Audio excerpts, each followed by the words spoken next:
ஓம் நமச்சிவாய. MG astro நேயர்களுக்கு வணக்கம்.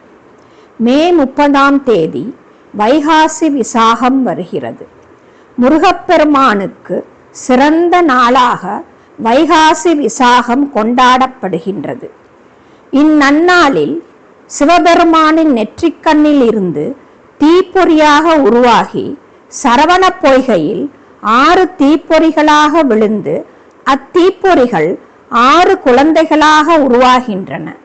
அக்குழந்தைகள் கார்த்திகை பெண்களால் வளர்க்கப்பட்டு பின்பு பார்வதி தேவியால் 6 முகம் கொண்ட முருகப்பெருமான் உருவாகிறார்.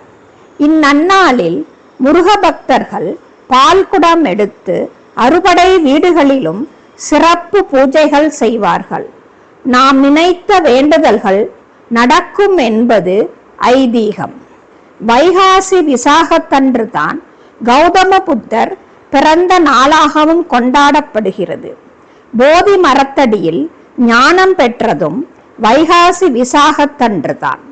தன் பக்தன் பிரகலாதனுக்காக மகாவிஷ்ணு நரசிம்ம அவதாரம் எடுத்ததும் இந்த வைகாசி விசாகத்தன்று தான்.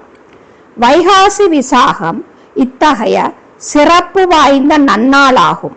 பக்தர்கள் விரதமிருந்து முருகப்பெருமானை வழிபட நன்மைகள் உண்டாகும். முருகப்பெருமானின் முழு அருளும் நமக்கு கிடைக்க 6 நாட்கள் விரதம் இருந்தாலே போதும்.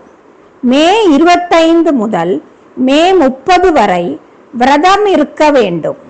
குழந்தை வரம், திருமண வரம், தொழில் முன்னேற்றம், ஆரோக்கியம், குடும்ப நலன் வேண்டி விரதம் இருக்கலாம்.